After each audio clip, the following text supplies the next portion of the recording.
What's going on, everybody? Doug here, co-host and co-producer of the Genre of Your Life podcast. I was going to make this originally, but I kind of wanted to. Big part of this show is that we want to provide you all a fun hour and a half, 2 hours of us kind of rambling about movies, TV, entertainment.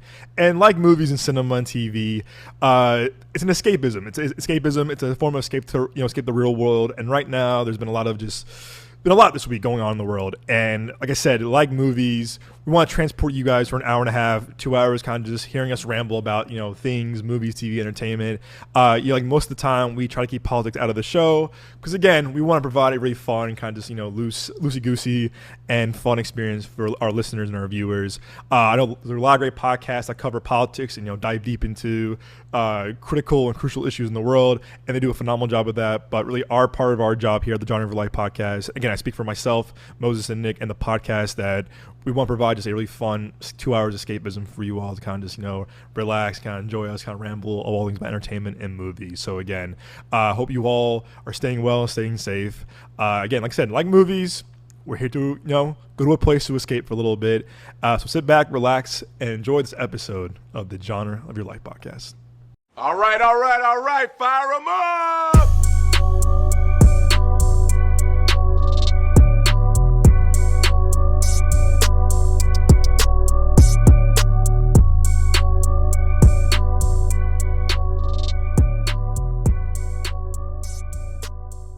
What's going on, everybody, and welcome to the Genre of Your Life podcast, your go-to podcast for all things movies, TV, entertainment, and a podcast that has survived The Conjuring. You know why? Because guess what? None of us have seen the movie yet. So guess what? We're here. I'm kidding. Congratulations to Warner Brothers having what? 7, right, Moses? 7 openings in a row? Like 7, 7 40 openings in a row. That's crazy. Over, 40 mil. That's crazy. And that's really, really crazy. So, we'll see if one better after another comes out, in a few weeks can keep up that heat. I think I've been hearing good words about it. I hear good things about it too.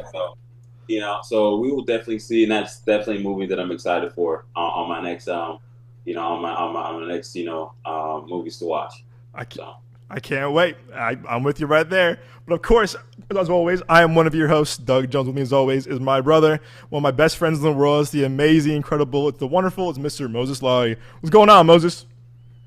Hey, I'm good. I'm ready. I'm ready to go. Ready to talk about movies. I'm excited for it a little bit later today. I'm going to be going seeing, Long Walk. It's going to be great. I'm going to have a good time. I am so excited to hear what you think of this movie. I've been thinking about this movie too, and I was like, man, I'm excited to hear your review. I don't care about anybody else. No offense. I can't wait for your review. I can't wait to see your Letterboxd review. And if I see 1 star, I'm driving to LA tonight. We're having a long talk. Fuck a long walk. Have a long talk. You heard me. You heard me. That's funny.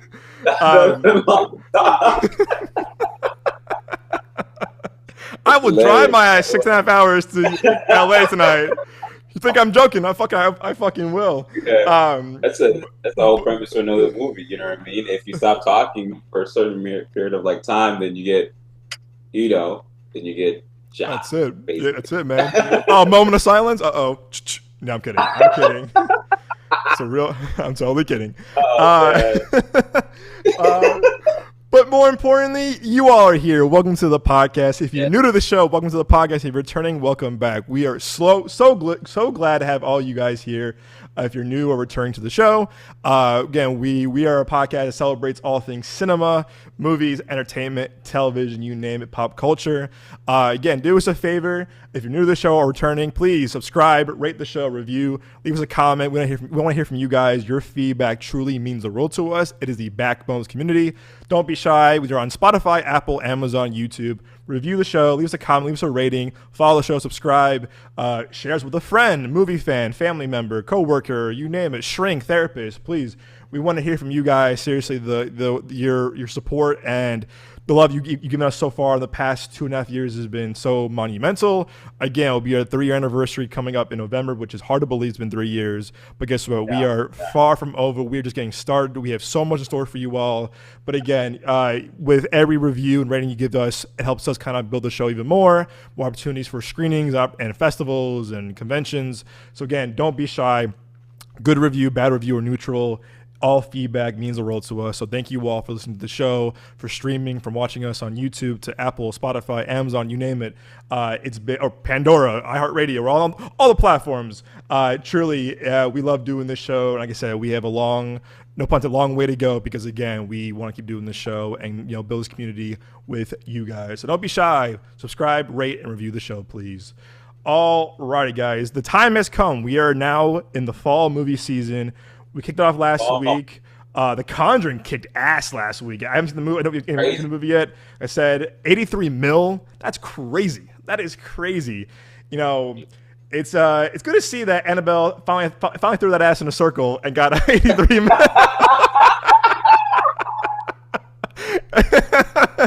It took long enough.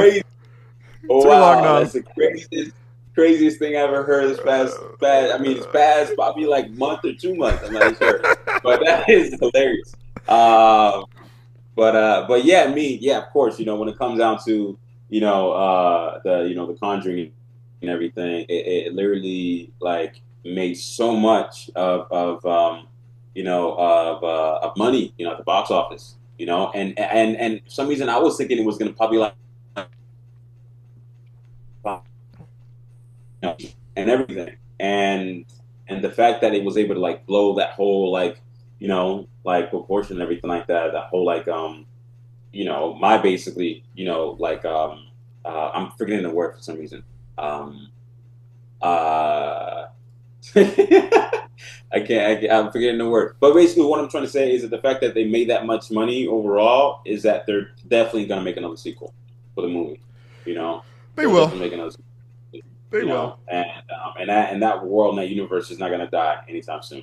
Hell no. How many movies are there now? Like 1,000? Like, let's see. Like, is there more movies in that franchise than like Fast and Furious? Let me see. Hold up. How many? It's crazy too. I mean, for a 12-year-old franchise, man, there's no signs of fatigue, which is kind of crazy. And you know what's crazy? I mean, hopefully, not to basically, shift away from like, appreciating and loving the movies and everything like that. But like, I heard that Paramount CEO is planning on also, Paramount CEO is planning on also buying Warner Brothers and everything like that sometime soon. I have my thing with mergers. I am very, like I said, I don't really believe in mergers, unfortunately. The reason why, because you saw how it was with Fox and Disney, and I do not like how, and I think me and Nick had this conversation in college too when this was happening. I think we were at our college apartments or going somewhere on Mill. And I think you and I had to talk about this for sure. And my thing was like, I don't like that, because when you merge two companies, you kind of lose sight of like a lot of films. And I do feel like once Disney bought Fox, Disney is a very powerful company. They have a lot of great entertainment. But I've been very vocal that I didn't like how they handled the merger, because again, a lot of films that Fox was a big part of a lot of maybe lower budget films, whether it's Fox 2000, Fox Searchlight, Fox Atomic. And once Disney bought that, they went, nah, we good. And unfortunately, a lot of those films have gone to Hulu now. And I was very like, well, no. So I want shit like El Royale. I want stuff like Widows. I want stuff like, oh my gosh, like, goofy movies like Mike and Dave Need Wedding Dates. Like, I love movies like those kind of like very obscure Fox movies. Yes, were all of them great? Hell no. But again, it was a big part of like movies that were missing from the box office. And I'll be honest with you, Moses, too. When Amazon, now they're buying MGM, MGM had a lot of issues over the years of like struggling to find financing, and they had to partner with Paramount, they had to partner with Sony a lot. So when they were on their own, Amazon bought them. I said, I don't like that really, but they turn around. You know why? Even though we are very pro theatrical on the show, we've always have been, always will be.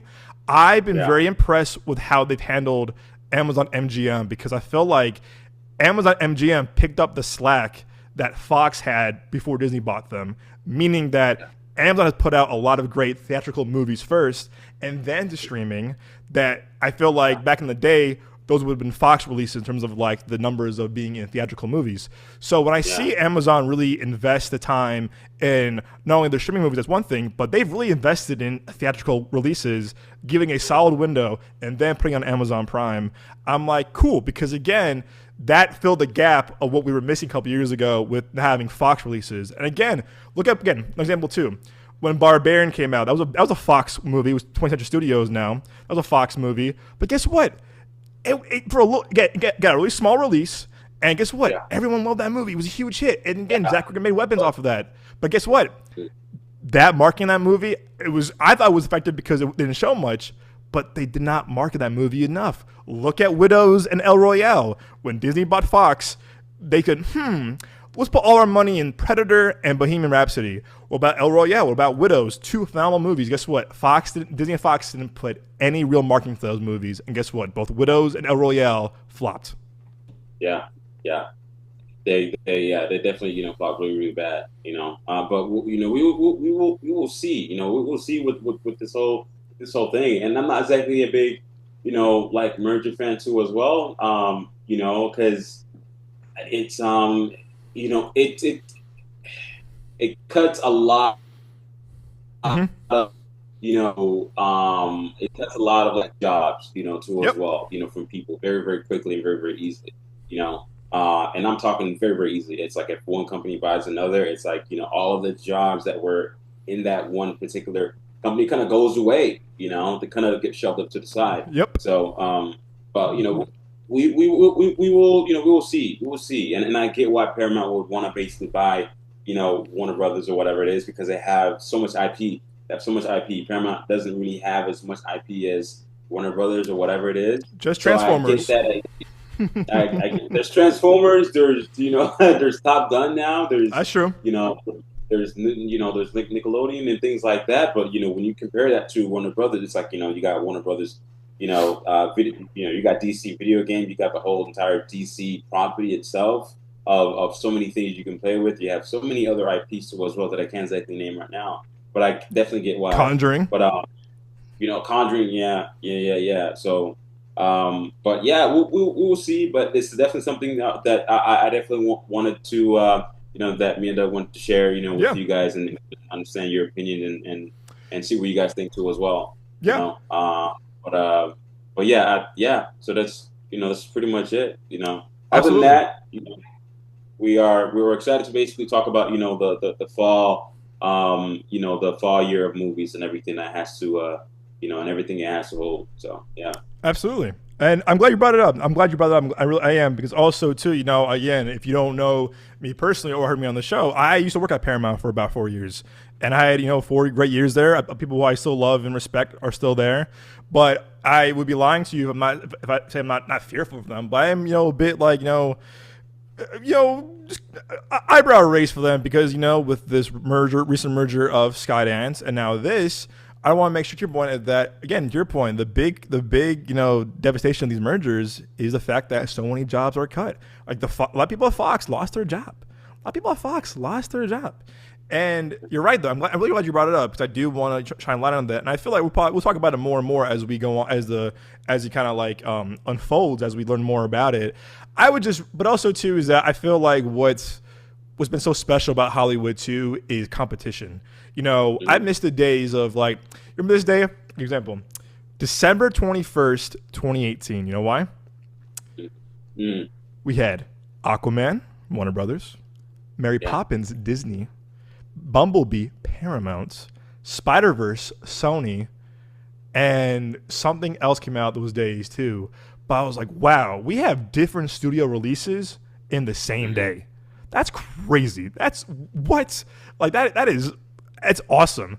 And I feel like we haven't, yeah, a Barbenheimer, okay, or a Glickid, a Gladiator and Wicked, okay, cool. But I do think that like for a healthy entertainment system, healthy theatrical experience, have competition because I don't want to again because if you have a Disney movie and a 20th Century Studios movie coming out at the same time, well, you're fighting yourself. You're fighting yourself at the box office. Like, even things come out like, week after. If I have a movie coming out from Warner Brothers on the 1st and then the 8th I have a movie coming out from Warner Brothers, like, okay, cool. That's good. That's a lot of that's good movies to have, but like, don't fight yourself. Don't be in competition with yourself because then you're hurting your own box office. You're hurting your own thing. I think what made WB so smart this year is that they spread out all of their stuff, whether it was Minecraft or Sinners or Weapons or F1, now Conjuring. They spread it out, and guess what? It worked for them. It worked for them. Yeah. They're and it did work for them, and they're eating up, the whole they're eating up the whole entire plate this year. They're not leaving anything for Disney or or Universal or anything like that right now. They're like, you know what? No, this is mine. And it's crazy to say that because, you had so many, films come out this year that were also from Disney, like all the Marvel films that didn't exactly, do as well as expected and everything like that. And as much as I love, the Marvel films, the whole Marvel universe and everything. We'll see. We'll definitely see how things play out. From 2026 to 2027 because they have. I think 2026 is going to be big. Yep. I'm excited for it. And you also have 2027, which is like way. Yep.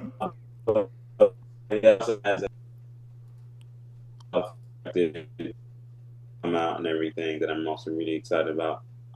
But yeah. Yeah, we got a lot. Yeah, I'm with you too. We got a lot to cover, a lot to talk about, and I'm with you. I really do hope that. Again, right now you said it. The word of mouth right now for one battle after another is phenomenal. Like it's just like a great review. So I really hope momentum picks up for that movie. The big sell is that you can do it. Is that like it's a 3-hour rated R. You can do it. They can do it. It's just, they got to market this movie very well next few weeks because I feel like after.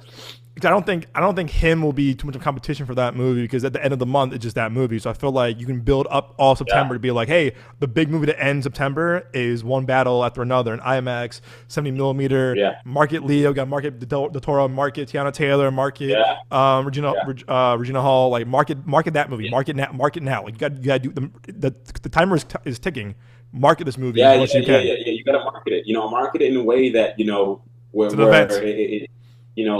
basically like because it is an IMAX movie. It is an IMAX. It is. It's an IMAX movie, and I heard something from an interview that Steven Spielberg did with PTA, and Steven Spielberg talked about how there's like so much action, and that kind of shocked me. I was like, there's so much action in this movie. Well, I'm PTA movie. You know what I mean? For PTA movie, it's like that's crazy to hear. And everything. So that's that definitely got me more excited and everything like that. And how much of a thrill and how much of a ride this movie is what basically excites me. And there's so many formats too as well for this film. You know what I mean? It's not just IMAX and everything. There's also VistaVision too as well. There's also standard 70mm too. You got your DCP too as well, which is basically any theater you can go to, you can watch this movie.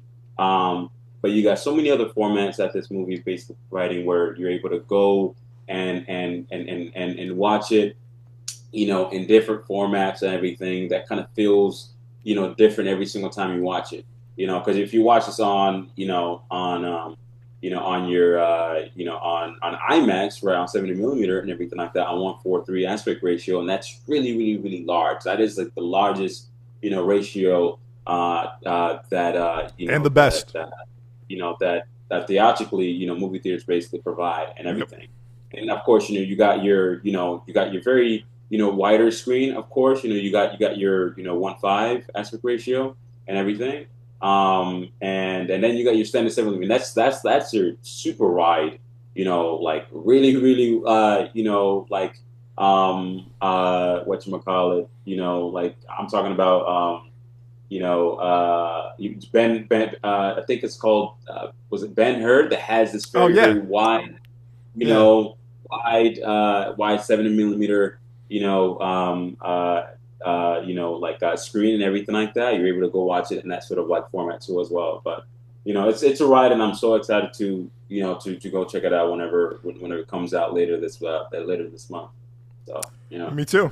I can't wait. I can't wait for it. I'm glad you brought it up too, and I'm really glad that like you kind of broke that down, because I feel like a lot more people need to go see it in a premium format. Like I said, you saw Sinners that way. You guys see this movie this way. You've seen Oppenheimer like that. You guys see it this way. Like if you can, or get tickets for it, you got to see it in those formats that Moses just said. Because again, yeah, it's the experience of the event, and again, it's an original film. It's another original event film that we need to do well this year to kind of keep the streak going. Yeah, I was gonna say, that I feel like PTA should make a video like Ryan Coogler and like break down this thing, or else I'm gonna do this for him. I'm gonna go up there, I'm gonna make a video and be like, hey, this is a format you can watch. One better after another. Well, You can watch it. when you were breaking it down, you're doing our man justice, man. You were doing our man justice. Like, I no, was like, seriously. hey, I cannot. I was thinking, I was like, I cannot let Ryan Coogler down. But this is how it's break it played, down. right?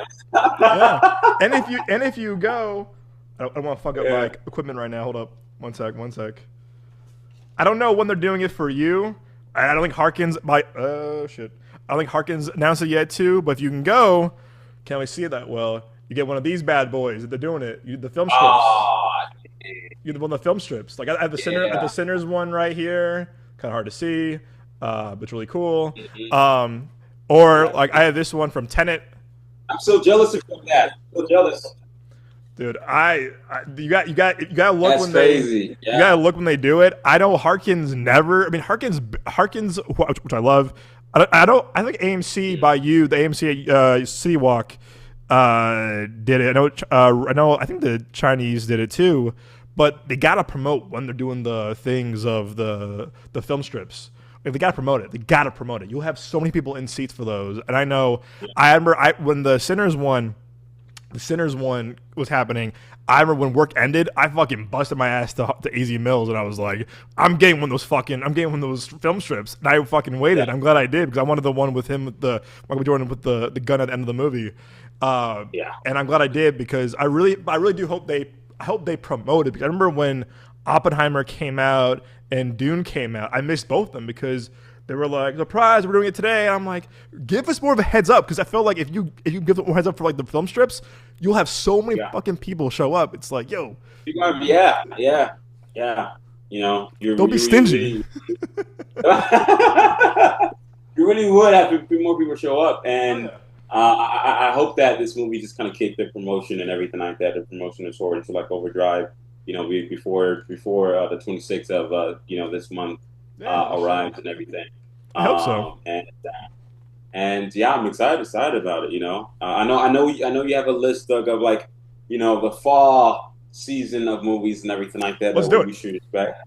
Let's do it. Let's see. Okay, so we talked about. Okay, so you're gonna see the last one. You see the Long Walk tonight. If you want to hear me and Nick's review, we did it last week. We'll probably do a spoiler one next week when you've seen it. Conjuring did pretty damn well. Downton Abbey, for all you Downton Abbey fans, comes out tonight as well. Again, we didn't see this movie, but I do want to shout out again, Focus Features, the movie's more fun, for the cool tea party we did a few weeks ago. It's on our YouTube channel right now, and Instagram, check that out. Really cool event we went to. Spinal Tap 2, Long Walk, like I said. Next week. Starting with this. You know what? Actually, I'm sold on this trailer a lot. This Big Bold Beautiful Journey. You too? Yeah. Okay, cool. Yeah. It sounds fun. It sounds like a relaxed type of day and everything like that. Yeah. And there's a heartwarming to this movie. Basically traveling back into your past and traveling back not on your own, but also with somebody that you might have just met or whatever it is. That kind of have the same like feelings as you do, and everything like that, and they basically go on this journey, together on basically tackling this sort of like, issue, and this film is kind of like feels like, from seeing the trailer, it kind of feels like a metaphor, on not to walk certain journeys alone, you know what I mean, and everything. That's what it kind of feels like, and that's really, really nice, and I'm excited about that. I mean, you got Colin Farrell and Margot Robbie and everything like that. I'm hopefully I can't wait to see it. Basically, me too. It's fun. Yeah. Me too. I at first when I saw the trailer, I was like, I don't know. But then the more I saw it, I was like, you know what? I'm ready for a good cry. Even though I bawled my eyes, even though I cried last week in Long Walk, I was like, damn damn you. No, but no, yeah. I've been really sold. The more I watch the trailer, and again, I'm a big fan of both of these, especially Colin Farrell, who I love, and Margot Robbie, I'm a huge fan of as well. I love both of them as actors. So you got two powerhouses. I hope it does well. But I'm with you. I like you said, the whole metaphor. Also, I'm ready for a good like emotional kind of journey as well. So I'm excited for that one. And then speaking of a movie that we talked about before the podcast began, Him. All right, Moses, how excited are you for this movie? I'm actually terrified. But I'm actually terrified. This whole thing, this whole joint is about selling your soul and everything like that to something that you basically want and whatnot. But I'm excited because it's a Jordan Peele produced movie and everything, and most of the time when it comes down to his films, he doesn't miss. And I'm hoping that there's not a ton of jump scares. Oh yeah. Because if and I'm probably gonna walk out. No, I'm kidding. No, I'm joking. But I'm excited to see it. I'm excited to see it. I'm excited to see this film. I am. As time goes on, if you would have asked me literally probably like 5 years ago, if I would have watched this movie, I'd probably say hell no. I would probably say hell no. 5 years ago, really? But I think, or even less than that, or I'm not exactly sure. But but if you would have told me like, hey Moses, you're gonna go see this movie, I probably would have said no, because back then I would barely even see any like horror flicks at all. But now I feel like I'm starting to. My brain is trying to wire itself to be, more reason to watch a horror movie, or not to be so afraid to watch a horror movie. Like I'm a filmmaker. That goddamn, I shouldn't be afraid of a horror. Hell yeah, you are. Come on now, stay with your chest. Yeah, you know how movies are made. It's just movie magic. And yeah, I'm excited. I'm excited to see it. They got a good cast. So yeah. I'm with you on that. I'm excited for this, just because I like, again, we're Jordan Peele fans. I do like I think Tyreek Withers, who I like a lot. I remember seeing him in the Atlanta episode years ago. I thought, again, the movie wasn't that great, but I thought he was good in the I Know What You Did Last Summer sequel, reboot, whatever. And also too, I just like seeing, I really do like seeing Marlon Wayans, man, in more stuff. And more serious stuff. And again, phenomenal comedian, of course, but I feel like he was kind of losing himself after all those fucking parody movies. You can tell he was kind of just like, dude, you're kind of doing the same shit over and over again. And you're a great actor. You're a phenomenal actor. His scene in Air is so good. His little small cameo in Air, perfection. Yeah. It's so good. Yeah. So I like that, seeing Marlon Wayans kind of doing Adam Sandler, go against the norm and do kind of like more serious, kind of like different take on your acting. So I'm with you on this. I think the last trailer was better than the first trailer, because I like they use Tupac Hail Mary. Because again, like most Jordan Peele produced or directed movies, take a popular song and make it horrific. Whether it's I Got Five on It and Us, whether it's Destiny's Child and Nope, or sorry. Destiny's Child was Candyman. Say my name. What was the song he took? What was the song he took in Nope trailer song? Say yeah. Fingertips. Yeah. It was creepy as fuck. He made it creepy as hell. And I was like, what? It was creepy. It It was was creepy. Stevie Wonder creepy. Okay, so like he has a thing that he makes these kind of popular songs creepy, and then he picked he chose Tupac Hail Mary for this last trailer, and I was like, damn you, Jordan Peele, like you make all these songs so fucking creepy. I was like, I'm never gonna listen to all this music now. You know? yeah, it's smart how he does it. It's a very good marketing thing, but I'm looking forward to this one. I know I think you're seeing it. You're probably gonna see it Thursday when it comes out, and then I know Nick and I are seeing it Tuesday. I think we're seeing it Tuesday night. I could be wrong. I had to look at it, but we're seeing this next week. I'm looking forward to this. Again, another original film. I'm excited for this one. All right, that's September 19th. You got 2 big movies coming out that day. I'm hearing again real quick. Probably do mostly much as we can before we go to your movie tonight. I was hearing good things about this from TIFF, the Lost Bus with America Ferrara, me McConaughey. Too, I was hearing good things about this. No, I mean, I saw the trailer and everything. I think like when it first came out and everything, man. And if Apple really decided to really like promote this movie would definitely been considered, you know, for the award season, basically, because it looks really, really good. And it looks very much like, you root for this guy, this bus driver and everything like that, who is trying to get to a destination to save these kids and everything. And as there's like these fires that are sent to, happening, during this town, if Apple really, really wanted to lock in and everything and really promote this movie and get it into award season, I feel like it would definitely have, potential for sure. And it still does. It still does.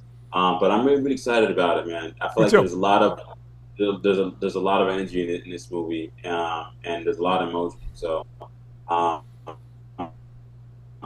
name is on the left, and I'm excited about her too as well. I'm not forgetting her name. Jesus. America Ferrara. Yeah. She's great. Whenever, great actress. She was great in Barbie, too as well. So, but yeah, I'm excited for that movie. And it's Paul Greengrass. Paul Greengrass who did Captain Phillips, Bourne Ultimatum, Bourne Supremacy. Yeah, great. That's a great director right there. Like, like I'm with that. Good filmmaker. All right, so that's. We have Predator in there, right? Was that Predator? No, it's a TV it's a documentary.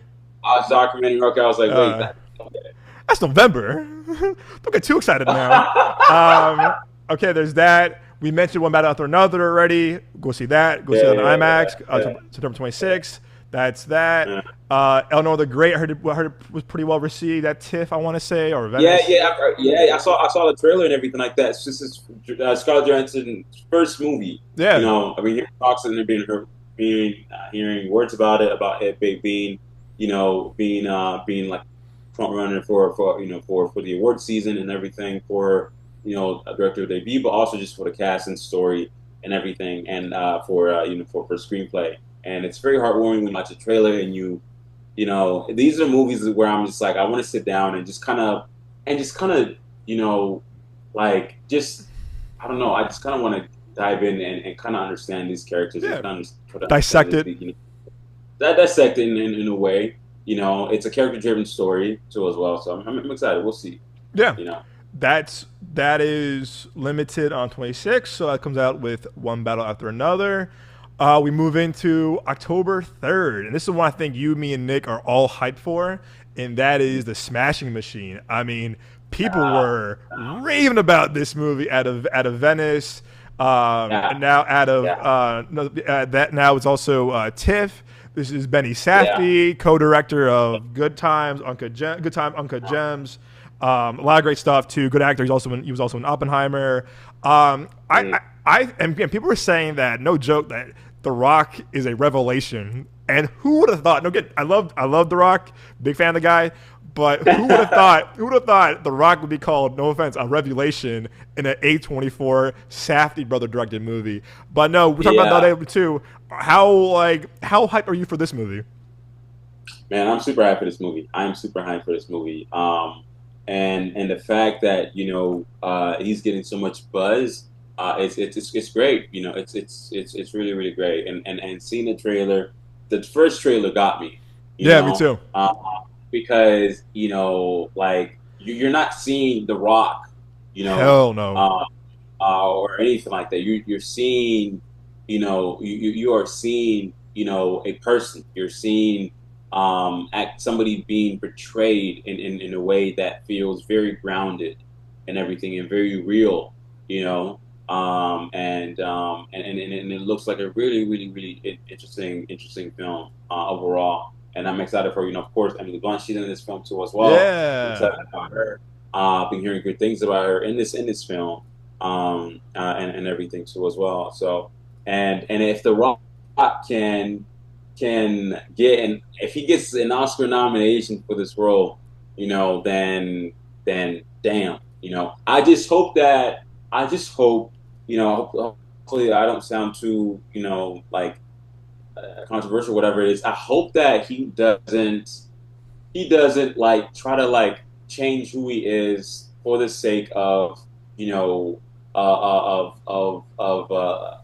people, basically trying to leash people that you know that never been in his world outside of, Yeah. you know, outside of this movie, if that makes any sense, That makes you plenty of know. sense. That makes plenty of sense. Yeah, yeah. So it's just like, you know, just keep doing you, knowing what you just know what you did was great and everything like that. And don't let nobody tell you that what you did before that was bad or blah blah blah or wasn't good enough, you know, or whatever it is, and kind of go from there. So, I agree. yeah, I agree. yeah, And I think this should be a quote unquote soft reset for his career because I feel like he yeah, was, yes. you Yeah, know, he yeah, was doing all of the same. He was kind of doing the same action stuff after a while. He was doing the typical, you know, Jungle Cruise and, you know, San Andreas and then, you know, this and then, you know, Black Adam. And it was like, dude, I know, like, because I feel like the most he's shown as a range were two movies. Snitch, which was a very underrated movie, came out like, what, 12 years ago, and Pain and Gain. Like he showed, like yeah, he was playing two different. Yeah, he was playing The yeah, Rock, you yeah, know, yeah, Pain and Gain, but like he was still kind of showing range and Pain and Gain. And I'm like, dude, like go back to yeah. that, man. Go back to kind of the lower budget, somewhat budget kind of. Oh, Red One was one that definitely kind of was like, dude, yeah, step back a little bit. Where it's like, dude, you have a lot, you have a gift, you are a very talented Yeah, performer. with Red One, you kind Too with much. Red One you kind of are like, okay, okay, yeah, I don't think this is good for you and everything. But I like what you said though. I like what you said. You know, hoping that this is like a, you know, it's like a, you know, it's kind of, I don't want to use like the Marvel reboot, you know, or whatever, or fucking DC reboot, but it's very much like a reboot of like his career a little bit, you Yeah, know, where he's able to see where he's able to show his range and everything as an actor, you know, you damn right. from different characters that he's able to play. So yeah, You damn no, it's true, and I feel like Nick said it best. I want to quote Nick on this. Nick said yeah, that Nick said that he should have been pulling, not doing what Schwarzenegger did, but like, The Rock was too caught up with chasing the franchise, chasing the bag.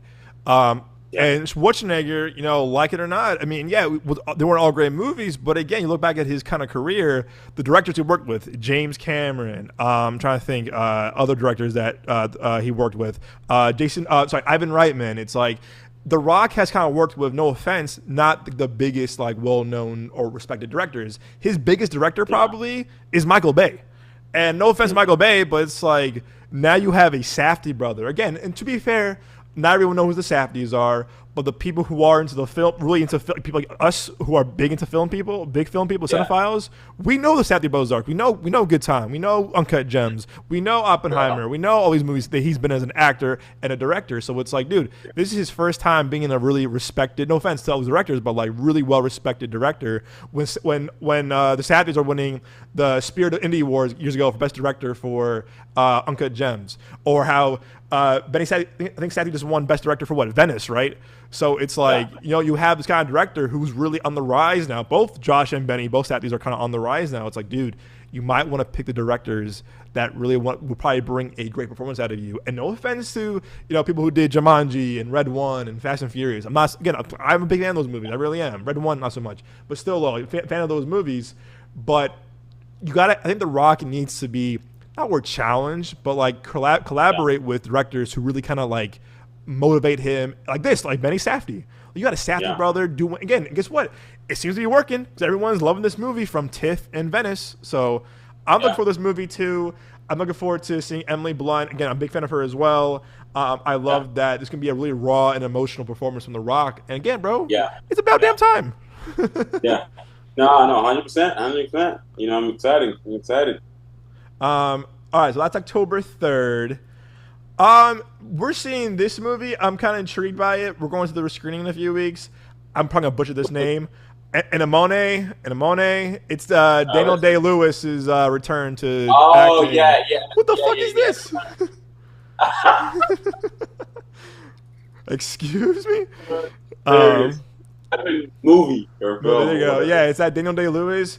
Is this on your radar at all? Oh, 100%. Of course, it's any film that has Daniel Day-Lewis attached to it. You're in. It's of course already in my in my radar and everything like that. It's like he's back after playing Venom Threat and everything like that. I love that movie. I thought it was great. PTA did a great job with that movie. But after being in that film, it's like that was like years ago. Him coming back, to play this character, to be in this film that was directed by his own son. I'm definitely excited for it. So we'll definitely see. Yeah, I'm gonna go in blind with this one just because I saw a clip of the trailer. A few weeks ago on Twitter, and I was like, "Cool, I'll watch this." And then we're Nick and I are seeing it like in 2 weeks at a screening for it. So I'm with you on that too because I feel like just watching his performance is gonna be like that's a movie you want to see it because of him. You want to see it because of how he brings to the character. So yeah, I'm looking forward to that one as well. I know Nick is as well. This one I'm curious too because it's directed by Chris Stuckman. Who kind of got to start as a film YouTuber, as a film critic on YouTube, Shelby Oaks, and I think a lot of people are watching this movie. Oh, cool! I didn't know that Keith David's in this movie. I'm a big fan of Keith David. But Chris Stuckman got his start from being a YouTuber, being a film critic, and I feel like the reason why there is. I heard about that. Yeah. And I feel like this is good. Go ahead. No, I was just saying that's nice. That's nice. So, and I feel like this movie is gonna be open a lot of doors for, I'm gonna say people like us who kind of just like started off doing one thing and then had a love for movies. It kind of just really kind of just took his passion and really got a shot. And I think if this movie does well, it's going to be an opening for a lot of opportunities for smaller people, like people who like us who are aspiring filmmakers. Who want to kind of like showcase their talents as a filmmaker, as a writer, as a director. And I do feel like he got a bit of hate last year for not talking about Madam Web. That was uncalled for, if you ask me. They were like, "Oh man, be your fucking man up and talk about Madam Web," and he was just like, "I had nothing to say because you all bashed it already." And I was kind of like, I'm on his side with that. I'm like, he's kind of I was just like, they got a little bit unfairly hated for that, and I was like, man, stop bitching about stuff, everybody. Like, so I'm just like, man, it's like if people are already hating on it, they're just gonna go into the comments and hate on it more. You know what I mean? It's like, what's the point? It's like, forget about it. I'm not gonna put my reviews up or whatever it is because I know that this movie is already bad. You can read my reviews, but I just don't want to do a review video. Yeah. Yeah. And it's good for me. For he did it. For making a movie. Yeah, making. He did it. Yeah. Yeah, he did it, and I think it's really cool to see how he went from YouTube. And he still does YouTube, but YouTube again, he really busted his ass on YouTube to get what he wanted to do was to be a filmmaker. And again, it's like if that doesn't say chase your passion, chase your dreams, like. That's the perfect example of do it. Hard work pays off. Stick to your passion. Stick to your craft. So I'm looking forward to seeing that from who he is as a person, as a director. That comes out the 3rd from Shudder. I think Neon doing it as well. That's October 3rd. A movie that I want to put everyone on the radar too. We saw this at South by. We loved it. Nick and I loved it. The less you know, the better. It's called Good Boy. It's really cool. Again, if you want to see it just from a filmmaking perspective, it's a horror movie told from the POV of the dog. Humble brag. Me and Nick saw the dog at South by. He's so fucking cute. My dog's over there probably like, yeah, whatever. Get a job, you bum. I'm kidding. I love you, Blue. I love you, Blue. You're sleeping. But no, see this movie. Like I said, it's a really small release movie. It got a wide release, but just to watch a film about innovative film about, you know, from a dog's POV. Yo, I'm not gonna lie. Speaking of Madam Web, this dog had better acting than Madam Web. That's saying something. You know, like I've seen some, you know, shit acting this past couple years. This dog put on a performance. It's talking about Oscar nom. This dog, I think won like performance of the year or whatever at South by Southwest, and I was like, yes, he did. I'm like, hell yeah, the dog is a damn good actor. And I'm like, take a note, man. Speaking of Daniel Day-Lewis, like, come on now, like. Hey, guys, he might get an Academy Award nominee. He bet some kind of you know, maybe a nomination or some kind of like, you know, just like, you know, like a little nod. But again, it's a great movie. It's an hour and 10 minutes.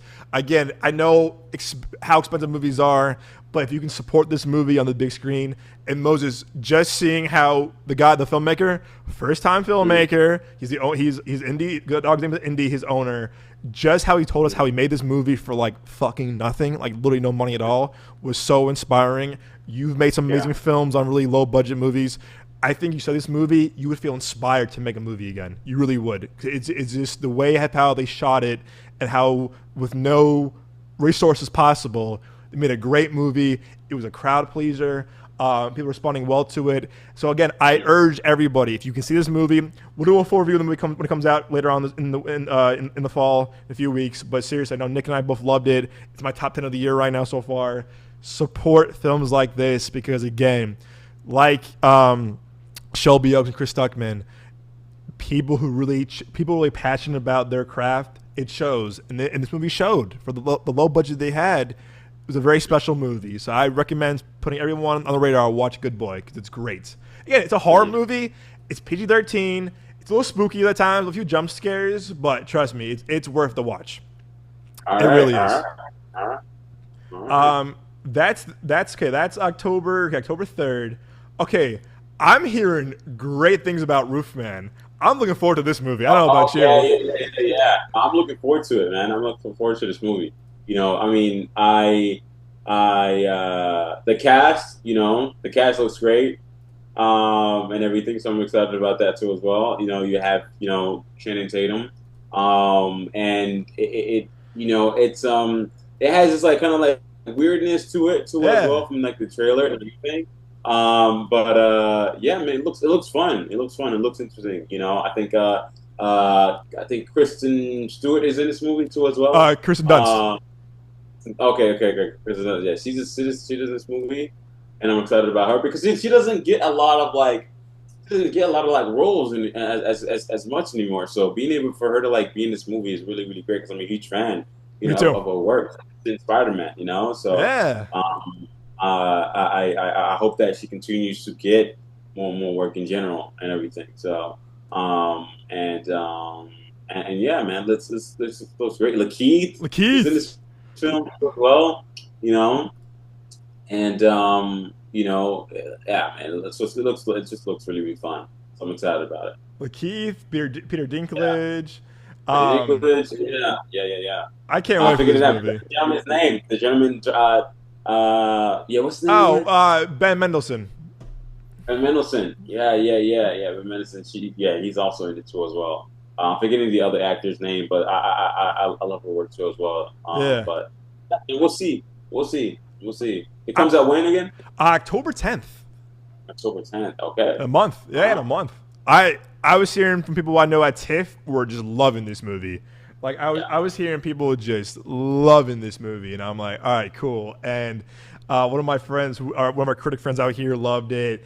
And people were saying it was a pleasant surprise too, because the guy who made this movie is known for making more serious movies like Place Beyond the Pines, a movie that I just fucking adore.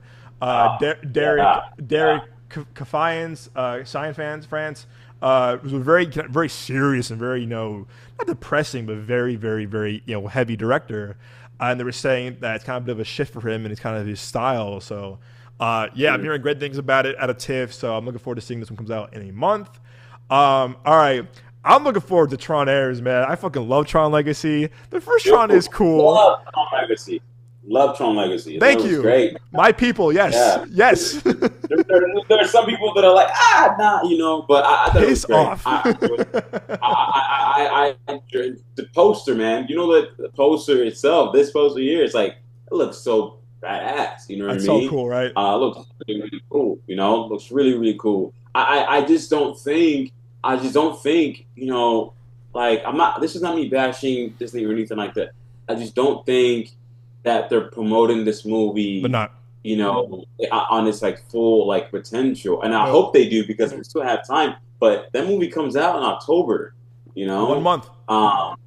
Yeah. So it's like this movie has so much potential when it comes down to promotion and everything. And I feel like they're not using it, because it's like, I literally if you'd asked me, a couple months ago, whatever, like let's say even April, you would ask me like, how much money do you think this movie is gonna make? I would literally probably say like 700 mil or 800 mil. Now I'm just thinking like this movie's probably gonna only break like 400 or 300 mil, or even 200. That would be bad. That would be really, really bad. And I hope that's not the case, because it's a PG-13 movie. You know what I mean? It's like, it's a classic too as well. And it looks really, really fun. It's like it's gonna be shown on IMAX too as well. It has premium screens and things like that. So, it has potential. It definitely has potential. I'm just hoping that that Disney knows the potential it has to promote it in a very, in a very good way, great way. So, yeah. I'm with you too. I'm with you, because I think people forget as well. I mean, I remember this too. It kind of breaks my heart that Tron Legacy was not well received, both critically and financially. It did fine, but like critics did not like that movie. It was a bit of a bust. And also too, the first Tron didn't do great either. At the time, it was like a big kind of like, it was good for the time, the visual effects and kind of like what it was. It was early young Jeff Bridges too, kind of on the rise. But people kind of forget like this franchise. It's very beloved. You and I both love. Again, I think Tron Legacy came out at a time when we were, I think we were in 7th grade. Like the perfect time for us, like, film, us, young movie fans. We were like, this is fucking great. And it's the Daft Punk soundtrack and the visuals. Yeah. And it was so cool. Yeah. I love that movie, and I love Tron Legacy. I'm really glad that we're finally getting a 4K Blu-ray from Disney. About time, Disney. I'm so excited. Are you gonna do the double feature in a few weeks? What with both Tron? Yeah, they're showing Tron Legacy and Tron Ares back to back on October 8th, that Wednesday. Is it on Regal? If it's on Regal, hell yeah. I hope so. For us, it's Harkins. Regal's not playing it for me. They're showing Tron Ares, but like the Regal showing the IMAX double feature, because I never got to saw Tron Legacy in IMAX. I heard it's fucking awesome in IMAX. I think it's the 143 in IMAX too. So I'm like, I really hope it's the 143, and I really do. So I'm seeing that. But I kind of fucked around, because I didn't realize that it was already on sale. So I bought tickets for it. I gotta be like middle, kind of where we sat for Infinity War a little bit, kind of in the front. And I was like, damn it. I was like, damn it. But I was like, you know what, worth. I'm like, you know what? And I was like, also it was like for two movies, it was like $20. I was like, this is kind of a steal. I was like, all right, okay, I'll go. Yeah, no, it is actually. Yeah, it is. I was like, yeah, go. We'll see what AMC does here and everything like that with that, if AMC Please or be good. Regal. So we'll definitely see. We'll definitely see here. But I'm excited for this movie. Me too. I'm hyped. Look at that. It has a fair amount, like, good actors in it too as well. Yeah. I'm forgetting her name, but really, really talented. She was in Queen of Slam, right? What was her name? She was in Queen of Slam. Why did she have her name right there? What's her name? Where is it? Where is she? Joey Turner Smith. Yep. Yeah, George Turner Smith. Yeah. And also great elite too as well. I'm excited about them too. Yeah. I'm excited. Evan Peters. Um, Yeah. yeah. Aaron Peters. Yeah. So we'll see, man. We'll see what happens. We'll see. And also Gillian Anderson too as well. She's great. She's great. Yeah. Yeah, Gillian Anderson. Yeah, she's great too as well. But we'll see. Please be good. Please don't fuck this up. Please don't fuck this up. Don't mess up my childhood. This one, I'm not hearing the best things about it. I'm not a big fan of Luca Guadalupe, Guatemala, whatever his name is. Maybe you should guacamole. No, I know. They're gonna come at you, bro. I'm kidding. Oh no, you motherfucker! No, I love challengers. I fucking love. I praised him. I praised him in challengers a year ago. My man Luca Guacamole did a great job. I know it was Luca Guadagnino. I haven't been really. I think his movies are a bit overhyped a little bit. Again, I saw challengers early, so I can't complain about that. But I thought, Call Me by Your Name was fine. I thought Suspiria was not for me. I kind of felt disturbed watching that. I didn't see it. I could. I was gonna say. I mean, Bones and All. I saw that. Didn't like that. Didn't like that. You didn't like Bones and All? Yeah. I'm not a fan of. I'm not a fan of Bitch Boy Chalamet. I'm not a fan of him. I didn't like that. The whole cannibalism shit. I'm out. I can't do cannibalism shit. I get to me. I can do jump scares. I can do horror stuff here and there, but cannibal stuff, I just was like, nope, no, thank you. I kind of feel sick watching it. I'm like, I get it. But I thought it was interesting. And, I think those are the two movies that made me realize, okay, this guy has range. Oh yeah. Everything with the movie. So I'm excited for this newer one that's coming out. What was it called again? After the Hunt. Yeah, I was watching someone's review. I forgot who I like. It's a critic I like, and they were saying that it's very dull. It was very dull. And again, this is one critic's review, of course. But great cast. You got Ayo Edebiri from The Bear. You got, of course, you got Andrew Garfield. You got Julia Roberts. It's a great cast. Great cast. But I feel like this was like a big, this is gonna be a big Oscar. And I feel like it's not getting the response it wanted, unfortunately. But again, all film is subjective. We might like it, we might agree with the majority of critics, but I'm assuming this one's on your radar to check out, right? I assume you're probably looking forward to this one.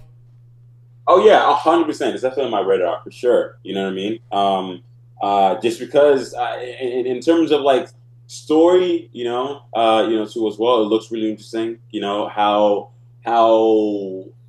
this movie almost kind of feels like a puzzle. Yeah. And I think to the situation that the characters are being dealt with. And I'm excited about that. I'm excited to see, how layers are basically being, put in place in terms of like, story. I heard the Rotten Tomatoes right now score is not really great. It's not really good. It's really, what is it right now? 50. Yeah, I was watching it. 50. So, what's the consensus right now? Yeah. It's good. And now, and this movie was really like, like people were talking about how it had potential for like the award season and stuff like that. So I'm so excited about it. You know, it's only 14 reviews now and everything, so I'm pretty sure people watch it a little bit more. People will, we'll give it a chance if the reviews go up or whatever. But I would say, go watch this movie on your own. Any movie, base it on your own judgment. At the same Absolutely. time. Absolutely, you're right. You're right. Yeah. You're absolutely right. I think that's the beauty of film. You go see it for your own, make up your own decision. You like it, you don't like it, you don't like it, you like it, you like it. That's the kind of the thing. Okay, so that's that. Okay, that's making 3 movies on the 10th. Jeez. That's crazy. Right? Oh no, the 4th one. I'm hearing again. I haven't watched the trailer yet, but I heard it's this year's Uncut Gems. It's If I Had Legs, I'd kick you. That's what I heard too as well. That's what I heard. Yeah. And I was like, dear Lord. I was like, man, That's crazy. Like it's gonna stress me out. You got But ASAP I'm Rocky in excited. this bitch. Yeah, they got ASAP Rocky. How did ASAP ASAP Rocky was like, I'm gonna be a movie star now. Also, great. Honestly, one of the better rappers turned actors. No, he is. No, he Yeah, definitely Conan definitely is. O'Brien playing a therapist. Yeah, yeah. It's I'm excited. I'm excited for this movie. I've been hearing about like how she's getting like word of mouth about getting nominated, getting a nomination for I best love lead her. actor. I'm a huge You fan of know, her. I'm a huge fan of her. Huge fan of her. I think she's great. I think she's great. I love this show that she's in with Seth Rogen. Oh, Platonic. I Uh, love that show. I, It's yeah, so good. I finished season one, Okay. and everything, and she's it's great, man. It's funny, it's hilarious, and like some of the location that because it's set in like Los Angeles and everything. Yeah. Some of the locations I'm like, I've been there. I've been to that spot. That's That's my great. apartment. Yo, what are you doing here? Yo. I live here. No, okay. But yeah, it's a fun show. But I'm excited for this movie. I'm confused about the title. If If I I had had legs, legs, I kick you. I'd kick you. Yeah, that's the only thing that I'm kind of confused about. What is she talking about that? What's the theme or what's the motivation behind that title? Yeah. Uh, I hope they explain. I hope they explain that. I hope they explain that. But I'm excited for her. And she never out. Did she ever get nominated for anything? Did she get? I think Golden Globe, but not Oscar. Oh yeah, yeah. She, Dang, I that's think Golden Globe, definitely I think a few Emmys maybe in Golden Globe. She's, I mean, again, she's another actress who can do comedy, can do drama, can do horror, like that. She can do it very, very yeah. well. Yeah, it's crazy how I can't believe they were also neighbors. Seth I know Rogen. they're so good neighbors Yeah, together. that's hilarious. That's crazy. Yeah, it's so funny. That is so funny. How they played this funny couple and neighbors and everything. Yeah. Yeah, so I'm excited for her. I really think that I hope she gets like a chance in like her films and everything like that. In terms of like people casting her, Yeah. like more directors and everything like that casting her in films and things. So hopefully this will be a boot up into her career a little bit. So we'll see. Yeah. I'm excited. I'm kind of jealous. Fantastic Fest is in Austin every year. And we couldn't go. I think everyone's schedule was kind of like next year we'll probably go. All three of us should go next year. That and TIFF. I think next year we should do TIFF next year. All three of us should do TIFF. That'd be crazy. Mm-hmm. That would be crazy to be in Toronto with us three. Yeah. But I'm here. Yeah, this one so we had a list of the publicist contact to get screener links for that, and this one was grayed out like not offering links. I was like, no. I was like, I want to cover this movie, please.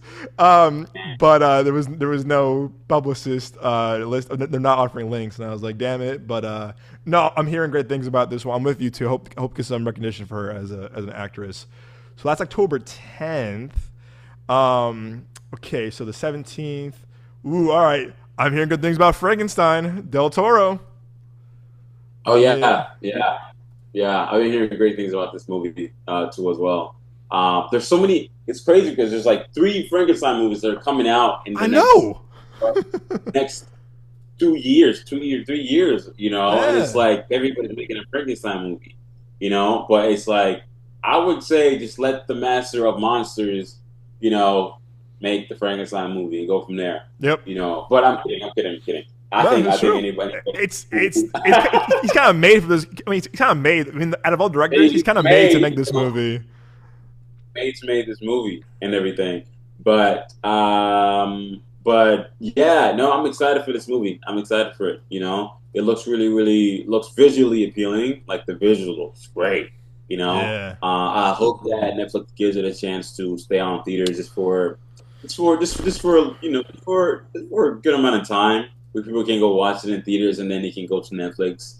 I hope so. But it looks too visually appealing to where you cannot miss this in theaters. I feel like, and as well as the cast too as well. It looks great. Looks great. Mia Goth.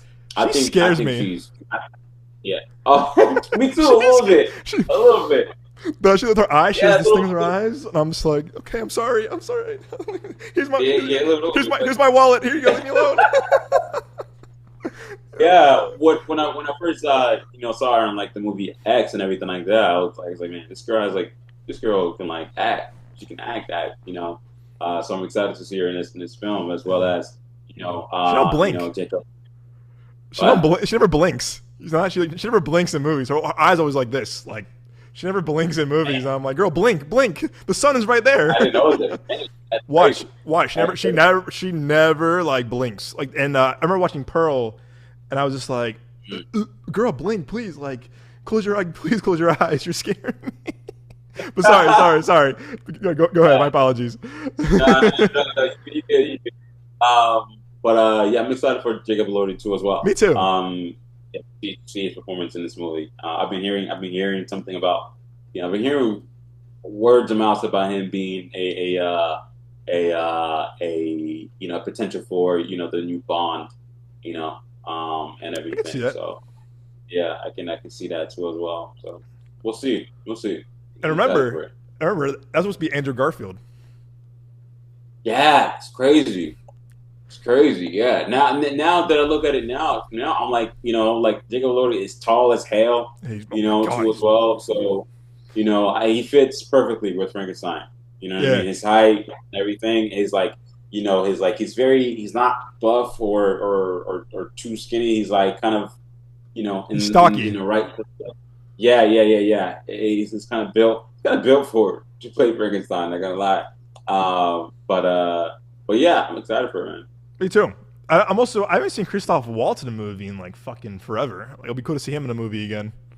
Yeah. What is he doing in this movie? What is he playing?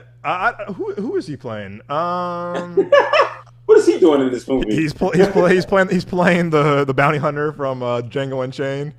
It's a reward. Hilarious. I couldn't resist. Dr. Pretorius? So is that a fucking Harry Potter charm? I don't know. That's what it sounds like. Boy, get you. Yeah, I really hope.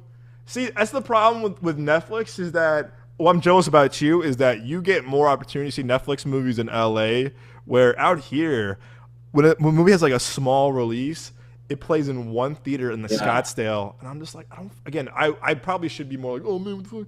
But like, I remember when like Knives Out 2 came out, like luckily the Harkins by my old apartment, like that was 3 years ago, was playing it. I was like, cool, but I was looking like, because it was Thanksgiving Eve, and I was like, I kind of want to see it by my parents' house, see my parents. It was playing nowhere near my parents' house, and I was like, oh, that kind of sucks. So I remember seeing it. I see it with no, I saw it solo, and I remember I saw the theater by me because they had it, and I was just like, okay, well, and no one's playing it, so I feel like Netflix really has to make a deal with Regal. AMC won't do it. AMC will refuses, and I understand it for that point, but I would hope that, especially in the smaller markets like a Phoenix, not as big as your market is LA, I would really hope that Netflix really tries to make a deal or tries to kind of expand their window for both Frankenstein and Wake Up a Dead Man, Knives Out 3. Just because, again, it's like, that's why I was kind of bummed with Highest to Lowest, because again, it was playing in one theater here once a day, and I'm like, what the hell? Like, what's up with that? And that was more of an Apple TV. That was more of an Apple TV, issue. But again, I really wish we can find a way for these streaming services to kind of make a deal with, and vice versa with the theaters. Like, hey, something here, please. No, something. Something. At least like a certain window, right? Yes. Where it's like, it's not a week. It's at least 3 weeks. And I feel like that's good enough. I like that. 3 weeks is perfect. 3 weeks fair. Is perfect. And that's fair. That's a good enough time where people can actually go and watch it in theaters and everything like that. And people that love to stay at home and watch movies, that's fine. Yeah, that's fine. It's fine. they can do that, too as well. But definitely a 3 week window is good. 3 week window is good for people to actually go check it out in theaters. People are busy. They can't exactly make it all Exactly. the time as well. So being able to at least give it time for people can actually go and watch this movie, watch films that are from streamings and theaters. Will be a nice idea. So we'll see. We'll see. I hope so. I'm looking forward to seeing this one. I'll probably go out of my way to see this one in theaters as well. Also, October 17th, I'm hyped for this one because that first one creeps me the fuck out. It's Black Phone 2. I didn't see the first. So yeah, yeah. I am gonna go see. I am gonna check it out because it's literally been playing. The trailer has been playing in every freaking movie. Oh yeah. Go see it in theaters. So I'm just like, I might as well go see it. See the first one. The first one's a trip. Yeah. The first one is a trip, dude. The first one's great. It was a big surprise to me because I was like, this looks all right. And I saw it with our buddy Hamza from college, and I was like, this is great. And this movie was awesome. It was really good. In fact, I have it on Blu-ray. I haven't watched it since it stuck with me. It stuck with me so well where I was like, because it's Scott Derrickson. He's very good at like building suspense and building kind of like supernatural element to it. And he did a great job with the first one. It's creepy. It's very Stephen King-esque. It's really, really good. It was kind of a surprise for me. I have a funny story of seeing this first one in theaters. I saw it with our friend Hamza at a screening. When the movie ended, the kid and dad in front of me, the kid got up, started clapping, and the dad was like, "Man, sit your ass down." And he fucking pushed the kid down, and me and him started laughing. Man. But the funniest thing too is that happened. Right, we're clapping, and they're laughing. We're laughing. They're clapping, and then we're walking down the stairs, right? Or walking out of the theater, right? And good for this couple. This older couple, right? Were just making out hard. They were like, they're going at each other. And Hamza goes, movie was. Hamza and I quote goes, "A movie about child abduction makes you this horny?" Like what's? Right. They're going at it, man. That's crazy talk. They were just going at it. Wow. And Hamza goes, "What the fuck?" I'll have him record a thing. I'll have him record a video or a voice, and I'll put it on the show when this movie comes out. But I love the first one. I really did. However, I'm excited for this one. I just also feel like the first one could be a standalone movie. Like, it could have been, on its own. But I like Scott Derrickson. I do like Ethan Hawke. I'm a huge Ethan Hawke fan. I hope they have a good story to tell, because the first one really could have ended on its own, because you build up so much suspense in the first one. When it happens, you're just like, fuck, man. Like, you feel kind of relieved. So I'm looking forward to seeing this one, but I am a bit hesitant because I feel like, also too, no offense to Blumhouse. Blumhouse doesn't have the best track record with sequels either. And, they haven't really nailed the sequels with their horror movies. So I am looking forward to it. I'm optimistic. I know we'll see that in a month. But watch the first one, dude. The first one, again, it shows what you can do on a low budget with great performances, and it's very kind of like, it's kind of like Stephen King meets kind of like Stranger Things a bit, a mix of those. It's really good. It's brutal. Okay. It's kind of, but it's really good. It's really, really good. All right. So that's that. I know you do one more. I know your move's at 8. So we'll do one or two more before we head out of here? Yeah. I'm okay, man. Cool. Yeah, of course. All right, so that's October 17th. Okay, so now you have Frankenstein, limited release in theaters, Black Phone 2 wide release. Oh, this looks great. Good Fortune. Oh yeah, it looks great. It looks fun. Looks really fun. Great cast and very kind of like obnoxious in a way, But there's a very even though it feels obnoxious, there's like a heartwarming feeling to this movie. And everything, and yeah, man, it's a good cast. I'm excited about it. No, I just am. Me too. Yeah, it's Seth Rogen and everything like that. It's like it's stacked. This whole entire film is stacked. So Yeah. I'm with you. I mean, again, you got Aziz Ansari directed his directorial debut. You got Seth Rogen, Keanu Reeves is so, I love Keanu. It's so random. Yeah. It's so Kiki random. Kiki Steve Palmer. Palmer was great, and Yeah. I think it's what Sandra Oh, isn't it too? Mm. Sandra Oh, who I'm a huge fan of her too. But that's a great cast. Keanu, Aziz, Seth Rogen, Kiki Palmer, Sandra Oh. That's a great cast, and Yeah. yeah, I love the opening scene of him in the fucking Denny's. Like it's so like it's just so Oh random. yeah. Yeah.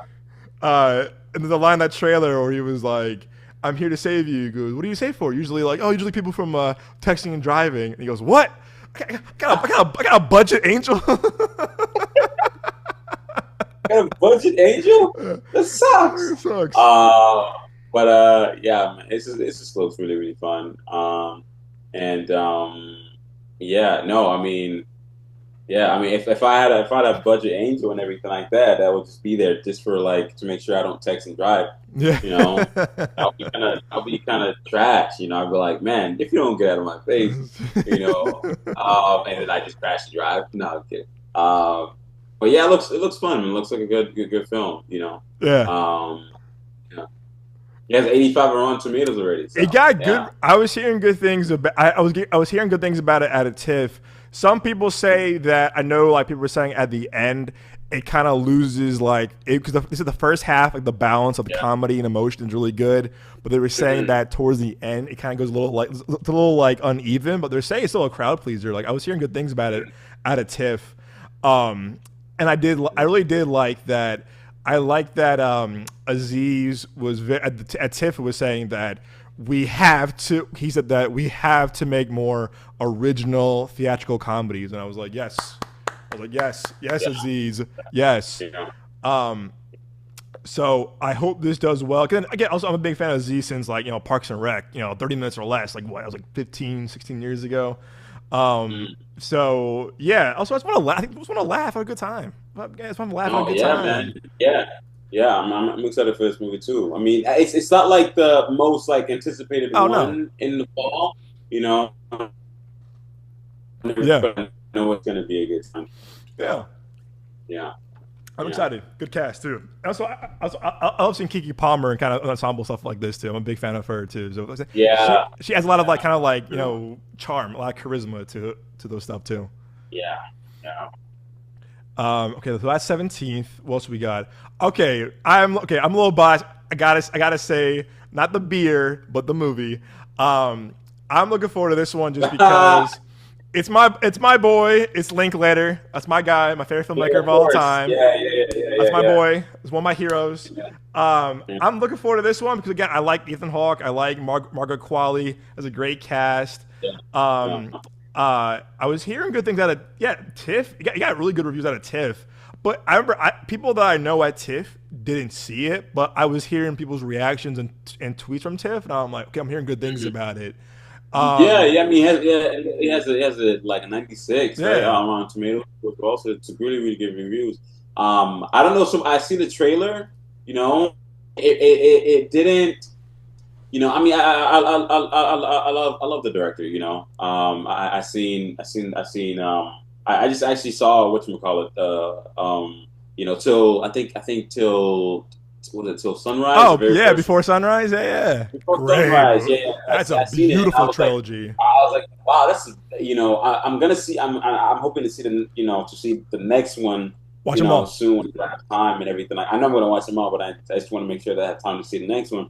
But when I saw the first one, I was like, man, this is a world that like I wanna like be in, like just being able to like communicate with people or whatever it is, communicate with somebody for that amount of time and just talk about life in general and things like that. It just felt so.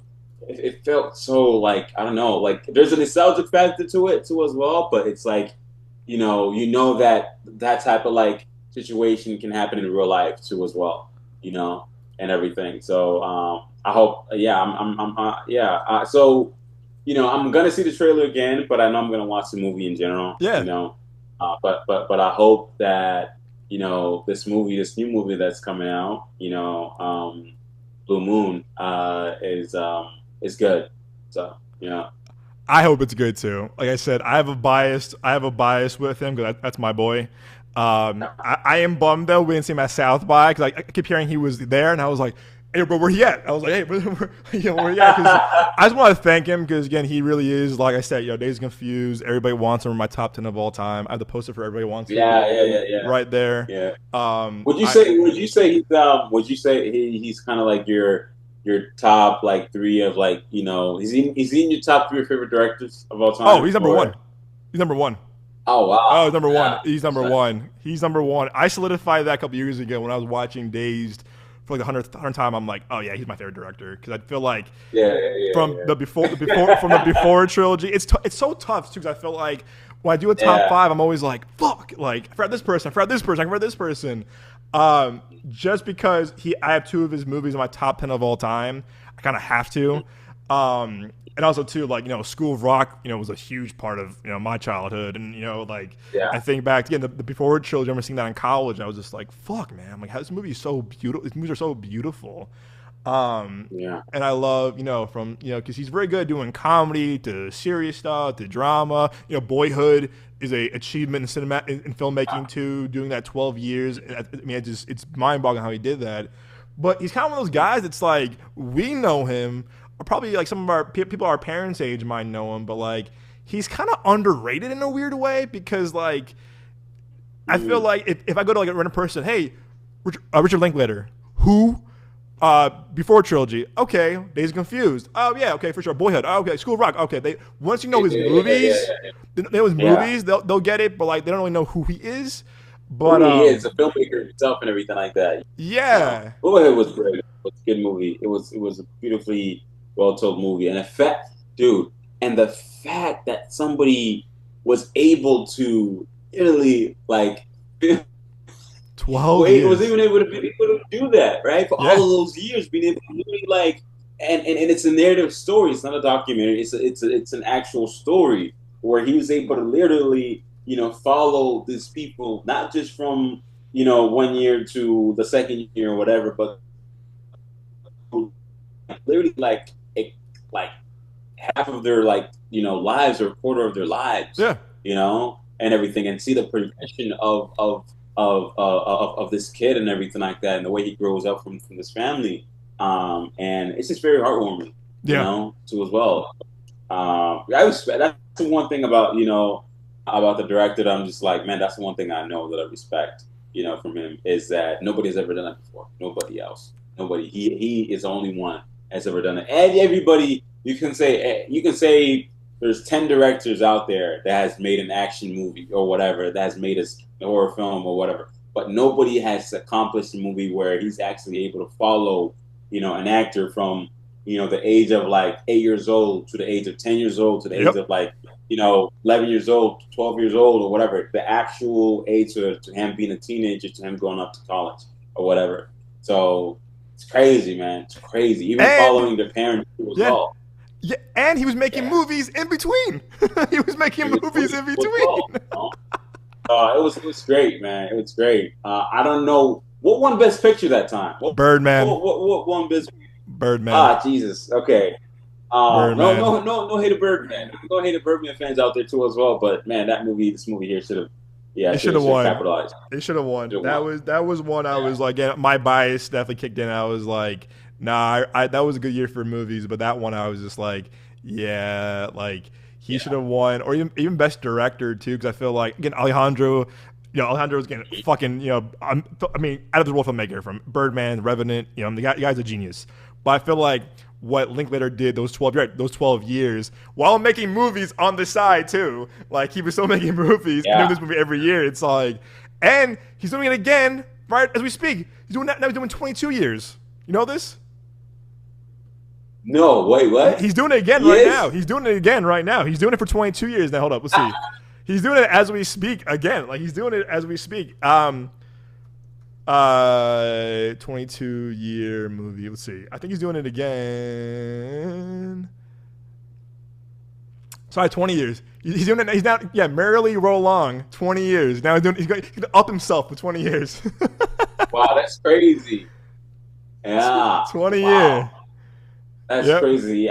Yeah, that's crazy. Is that like a part 2, or is that kind of like a before sunrise type of situation, or? It's based off a musical. It's based off a musical from the guy who wrote What's That Story? It's a musical. I know the guy from Gladiator is doing it. Paul Mescal, Lin-Manuel Miranda might be doing it. But yeah, he's filming as we speak. He's doing it. Oh, Blumhouse is producing it for them. Yeah, he's doing it as we speak right now. Blumhouse produced it. No. Yeah, so he's filming it as we speak. Excuse me, but he's doing it over 20 years. He's doing it over 20 years. And you got good cast. You got Paul Mescal, Ben Platt, Benny Fieldstein, Mallory Bachel, Hannah Cruz, Lin-Manuel Miranda. That's awesome. I love Lin-Manuel Miranda. Big fan of him. So yeah, he's doing it again. He's doing it again for 20 years. We will see by the year 20. I don't even know what year. 20 fucking. We shall see. 2040. But that's interesting. That is very interesting. I'll probably have like one more before I gotta head out. Okay. That's Blue Moon, not the beer, the movie. That's a great. I mean, that's a great 17th right there. That's awesome. Again, competition. All right, let's end on this one. This is the Bruce Springsteen one. This is that movie Springsteen, Deliver Me from Nowhere. On your radar? Yeah. It's on my radar. It's definitely on my radar. I'm hoping that, based on the promotion for it, it definitely gives off, Timothée Chalamet's, biopic that he did last year. In terms of like, even like from promotion, even from the photo itself, from the poster, it's like all you have to do is replace, whatchamacallit, I'm forgetting his name, this actor. Oh, Jeremy Allen White? Yeah. Jeremy, all you have to do is replace Jeremy Allen White with, Timothée Chalamet's, character, and you'll probably have, it's going to look like the same. So I'm hoping that there's a distinct difference, because it's like back-to-back musical, biopics. It's, people can kind of be like, oh, okay, another one. Is it about the same person or whatever, or different people? I mean, I know people know what the fuck, Springsteen is and everything, but not the whole like masses or anything like that. But I'm excited to see it, But just based on the promotion of it, there's, I don't know, but I'm excited because it's Jeremy Allen White and I love him. I've been following him all the way since freaking Shameless. Yeah, I love that show. So. Yeah. I'm looking forward to this one. I'm looking forward to this one a bit more. I'm not gonna lie, I really haven't loved a music biopic since probably Straight Outta Compton. And that was 10 years ago. Like I feel like I haven't I thought Bohemian Rhapsody was fine. I thought the Timothée Chalamet one, The Complete Unknown, was fine. I like Rocket Man a lot, actually. I thought Rocket Man is probably the better one of those movies. But, I haven't really connected to a music biopic really since Straight Outta Compton. Yeah. It's probably because I'm a big, NWA, big hip hop and rap fan. And that it made that fucking god awful Tupac movie. Oh God, bro, I'm still mad about that movie. You could have done so much with that movie. Y'all fucked it up. I would erase that movie from existence and redo it. Give someone who loves hip hop, loves Tupac. That movie fucking sucked. That movie was so bad. I was sitting there and I was like, I'm mad, bro. I was like, man. I remember I was in Chicago when that came out, and a lot of my buddies were big hip hop and Tupac fans. They saw it. They walked out, man, fuck that movie. And I was like, good to know. And I remember watching it. I think I watched it at HBO when we had, because remember when we were in college at the apartments, we had the HBO hookup to our cable, whatever. And I was like, I'm gonna watch it. Remember that? I'm gonna watch it. I sat down, I watched it, and I'm gonna walk out, bro. I was like, I'm gonna walk, man. I'm fucking angry. That movie was so bad. But anyway, I haven't really loved a music biopic in a long time. I really do hope with this, being a fan of Scott Cooper, the director, being a fan of Jeremy Allen White. Again, I'm not really a Bruce Springsteen fan personally. I know Born in the USA. I mean, everyone knows that song because it's overplayed. But I'm intrigued by the cast. I like him a lot. I like Paul Walter Hauser a lot. I like Stephen Graham, who I met in London, who was a sweetheart, who was incredibly nice. And if you haven't seen Adolescence yet on Netflix, please see Adolescence. It's a phenomenal show. I'm a big fan of him. Jeremy Strong, I like, but I've noticed in a lot of movies recently that he's overdoing it. Like he's kind of overacting and stuff. Where I was like, pull back a little bit. And He's overdoing it. Yeah, I mean, you mentioned what's his name? Is it Stephen Graham? Right? Yeah. I actually saw Adolescence. I just crazy. Saw it this past couple of days or last week, and it's a great show, and he does a phenomenal job, man. Not yet. He does a really phenomenal job of you thinking this guy is. He might come off as, toxic or whatever it is, of using abuse or blah, blah, blah, blah. But nah, man. He's just a straight up, caring and very heartwarming, father figure in terms of his character and the way he portrays the character too as well. And you saw the show, right? You saw it, right? Yeah. It was funny. It's on my list. I was watching it. I watched it a few months ago. But our friend Isaiah from college, he called me. He goes, Doug, I don't care what you're doing right now. Watch the show, please. Watch the show, please. And I was like, okay, I'm watching. He goes, no. Watch it tonight. And I was like, all right, okay. So I remember I had planned. I think my plans fell through. I put it on. I was like, I'm gonna watch the first episode because it's only 4 episodes. They're long episodes. And I sat there and watched the first episode. And I remember texting Isaiah. I said, holy fuck. And he, all caps, he goes, right? And I watched the entire thing in one night up until 2 a.m. because I was so captivated by this thing. And he wrote it too. And he wrote and produced it. And I was just sitting there and I just said, holy shit. And Isaiah texted me, because I told you, you were so right about this. And I met him briefly in London, and he was just a sweetheart. He could not have been nicer. He was so good in Snatch. This is England. This is England. That movie, it's a tough watch, but it inspired Jonah Hill to write mid-90s. So definitely check out this is England. Wow. Great movie. It's tough. It's a tough watch. It's a really tough watch, but that movie inspired Jonah Hill to write mid-90s, and he made everyone in the cast watch this movie before making mid-90s. Tough watch. It's tough, but yeah, I'm so glad I watched Adolescence. Wasn't it so good? That one scene, the chase scene in the school with the cop, wasn't that crazy? Yeah. No, that was crazy. That was crazy. That was really wild. I was watching. I was like, damn, is this the whole idea of one shot too as well is very, very wild. From the beginning of the school to all the way where they, where you hear the bell and everything like that, and they, go home and everything. I thought it was great. And one thing that I loved about his character is that from whenever he would talk to his wife or whatever, even though they would argue here and there, it would always end with the sentence by saying love. Yeah. He would be like, he would say something like, okay, I'm so sorry, love. Even though he's they're yelling at each other, he would always end with that. And it always reminds me man, this guy is just really trying his best, to hold, to hold it down, with his family and everything. So, but it's a good show. Good show. I don't know when it comes down to award season or whatever, if he's getting nominated or not. Yeah, I don't think it is, unfortunately. I think it came out and it was this huge phenomenon, and kind of like especially some shows like that, kind of just it was moment of a time. It came out and people were talking about it. I think it is getting nominated for. I think the Emmys are literally. Sorry. It is. What about Golden Globes? Yes, Emmys. Yeah, so good. And honestly, I really hope it gets something. I know right now, for Anthology Limited, it definitely deserves it. I feel like this year, it's gonna be studio's gonna win everything. The studio and probably Severance.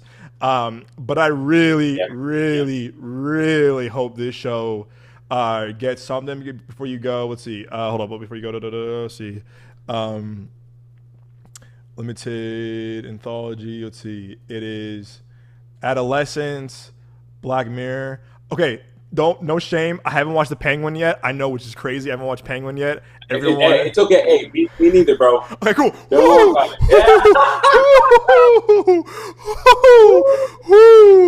Oh, we're this together. I don't think Nick watched either. So, I'm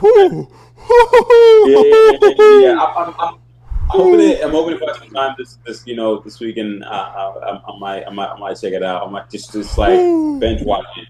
You know what I mean?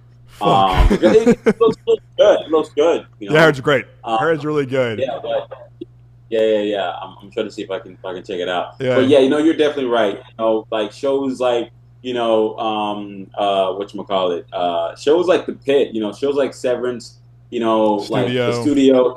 Well, I'm hoping for Shrinking. I love that show, Shrinking. I love it so much. I love that show. I love Paradise. That was show. Good. That was good on my list. Yeah. It's there's a heartbeat to it that doesn't stop. That keeps on going. But I love it. Yeah, man. We'll see. The White Lotus, I saw it. That was great. I had a good time watching it. But there's a good amount of like shows. There's a good amount of shows. Yeah. I need to see more shows. I don't really watch a lot of shows. Like I just watch a lot of movies. You and I both. I'm trying, man. I'm trying. You and I both, man. Yeah. You and I both. I watch things that like I had. Again, I'm really picky with shows too. Where like I can finish the movie, but a show you got to get me in the first 2 episodes. If not, I'm out. You got to. Yeah, that's the thing. You just got to get me in the very first 2 episodes. Like I might try my best to push myself to finish an episode that I might not like. I'm just like, just go through. I know the second episode is gonna be good. So I just push it through, and the second episode comes in, and I'm like, okay, this is not too bad. And you gotta captivate. No, yeah. So I tried watching Slow Horses too as well. I did too. 10 minutes. I'm just like, I don't know what's going on here. Why am I not liking this show? I checked out too. I tried. I was like, fuck. I tried Hacks. I went in. I was like, yeah. I gave up. I gave up on that. This season, White Lotus was kind of disappointing, if you ask me. Diplomat,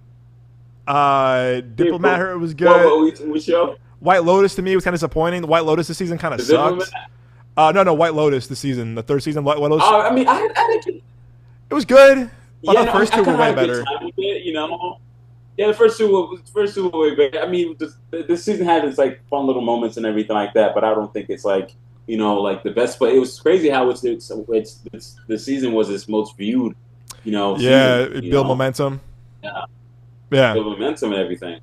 And I heard like season 4 is gonna be set in Paris or something like that. That's gonna be crazy. So, dude, someone's gonna fall off that fucking Eiffel Tower, man. Someone's gonna fall off the Eiffel Tower. Fuck. Somebody does that will be great. Yeah, this is it. Oh, yeah, it's gonna be. I'm calling it right now. They're gonna be like, fuck. Yeah. But all right. We'll end on. Okay, 24th. I'll make a note right now. October 24th, Springsteen. We got a few more to cover. Your movie to catch. Real quick, can you guess the movie I'm wearing today? My jersey. Yeah, I'm forgetting the name, bro. I'm forgetting the name. You're forgetting it. I hope not. No, like I'm talking about like I know from the movie. I know the movie, but I'm forgetting the name of the movie. L.A. Night. Okay, L.A. Nights. What rings a bell? Come on now. No, I know, man. I know. Oh. It's that movie, bro. Don't Moses. It's that movie with is it the movie where he it's like the basketball movie? It's like right? Mike. Come on. That's what I'm saying. I mean, it was literally on top of my head, bro. You have no idea. It was literally on top of my head. I was like, he gets his shoes. And then he becomes, Michael Jordan shoes. Calvin. All right, there. Calvin Cambridge, baby. Bow Wow. Yeah, Little Bow Wow. Bow Wow, little Bow Wow. That's wild, man. That's wild. Gotta wear it because LA, because you know what LA thing we want for you. You're LA Knights, baby. Fake ass team, but great movie. Great movie. Love that movie. It's funny. Okay. I was at on the wall, my record wall. I can't really show you right now, but I went to Goodwill a few weeks ago, and I got that on vinyl and Osmosis Jones on vinyl. Wow. $2. Dang. $2 a pop. I said. Crazy. I grabbed it off the shelf at the Goodwill, and I said, "Oh, I'm for sure buying this." I was playing the days, and it sounds great on my record player. I was like, "Cool," but had to wear my, a childhood classic tonight with Like Mike, movie themed. All right, you have to go. So before we go, where can our lovely audience find you at home on social media? They can find me, at Moses Lawi _ on Instagram. They can find me at my website, directed by Moses Lawi, too, as well. And I'm trying to be more proactive on uploads on my Instagram page and everything like that, posting more. So maybe in the next couple of weeks, I'll be more proactive on that and everything. So. I'll be posting like my little short documentary. Very, very fun, Sweet. Very easy.